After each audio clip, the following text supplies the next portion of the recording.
We have a great show for you today. We're going to get right to our first couple of topics because we have a very important guest today. Benjamin Hall will join us later right here at the table to share his incredible story of survival nearly a year to the day since a devastating blast in Ukraine almost took his life. But first, Democrats getting slammed for attacking the Twitter files, journalists in an explosive hearing. Liberals claim to love freedom of the press, unless it's something that makes them look bad. Democrats ripping the reporters who broke the story, exposing how Twitter worked with the feds to silence free speech. Elon Musk spoon-fed you his cherry-picked information, which you must have suspected promotes a slanted viewpoint, or at the very least generates another right-wing conspiracy theory.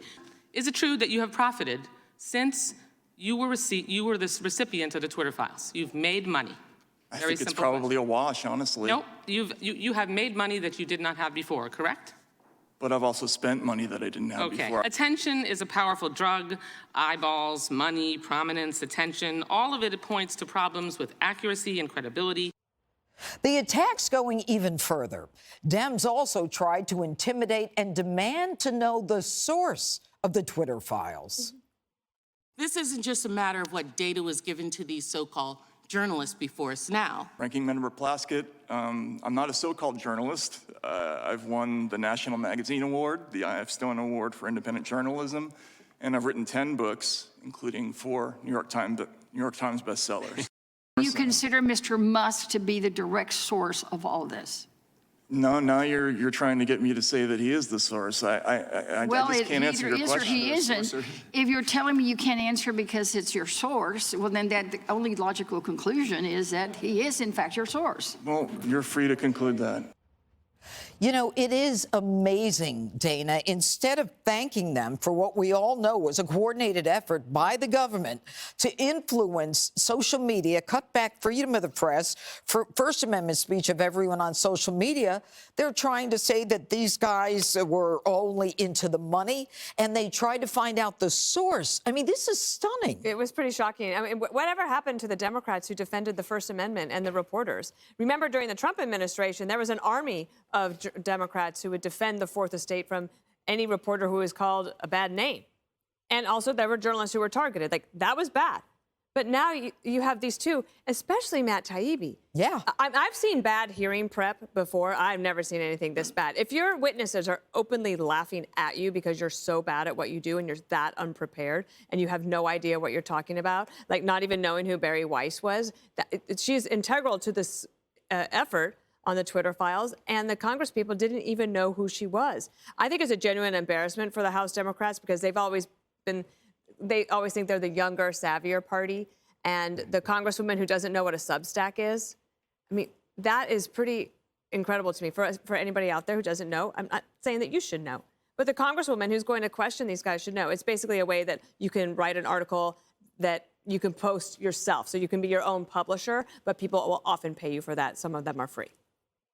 Jesse, you know what? It was as though the SHIELD law that protects reporters' sources doesn't even exist. It's that they were demanding it right out in the open, who the source is. Mm-hmm. And, you know, you have to say to yourself, if they're doing this out in the open in violation of the SHIELD law, what are they doing behind the scenes? Well, we know what they're doing behind the scenes because we exposed it. And they don't care about the corruption. They don't care about the collusion or the censorship. They care that it was reported. They want to know who told you we were corrupt. Yeah. Show me the names. So they're doing this. They're defending it, and that's the sad part. They're not even asking real questions. They're defending the censorship. They're trying to destroy the credibility of these reporters and any reporter that would dare report negatively on the Democratic Party. Remember, the reporters in D.C. and all over the country report in lockstep with the left. So these are independent journalists who exposed left-wing corruption, and they're out under oath, and they're trying to say they're in it for the money. These guys don't make a lot of money. Right. They don't. And Debbie Wasserman Schultz, of all people, made so much money trading stocks as a member of Congress. How dare she accuse someone else of being corrupt? And these guys are liberal reporters. These guys have like ACLU credentials. They don't have MAGA hats on. And they're doing this for power because remember what was not allowed to be said, Judge, on social media before the election. Couldn't say lab leak. You couldn't say natural immunity. You couldn't say the laptop. And now you're allowed to say all that, and they're panicking because the censorship's the only really thing that keeps them in power. They can't persuade. Their policies are unpopular. They just need to hold power tightly. You know, Harold, there was a bill that the Democrats voted on, and the bill had to do with making sure that they could ban federal officials from policing the content of speech. And the Republicans voted to ban federal officials from policing the content of speech. And the Democrats voted against it. And their reasoning was that they should be able to make sure that people like Russia and China cannot spread disinformation. Since when do we say that we can oversee the information? First, I'm glad Dana's back around the table. I hadn't seen you in 2 weeks. I was yesterday. Wow. Sandra was great, but Wow. it's good to I'm see everybody. honored. It's 10 seconds. Two, I don't know that bill, and I would agree with if that bill is what you're saying. I It's would in the agree. packet. I do think, right? But I mean, I didn't look up the bill per se. Nor do I think it's wrong to try to ensure that China and Russia don't have a way to try to influence voters, try to influence kids. One of the reasons we're going after TikTok is because we think China might be behind that. But I don't disagree with the censorship piece here. I'm a believer that if you're going to have a hearing like this, you should be prepared. And if you're going to ask questions to suggest that they should not be wasting their time doing this, and you should have questions that do that. I thought the clips that we showed were not necessarily favorable towards members of my party who were there. I do wish that some of the oversight stuff does also find its way to perhaps calling the DEA in and the alphabet soup of law enforcement to say, what are we doing at the border to prevent fentanyl coming in? What more do you need? What more money do you need? I do hope they will come to some of that at some point. Oversight hearings are designed in many ways, Judge, when I was in Congress, to outline where behavior could be better in government. And when particularly it was unethical or illegal behavior or money could be spent differently. So I'm not bothered by them calling the Twitter files in. I do think Matt Taibbi is a guy who's well respected.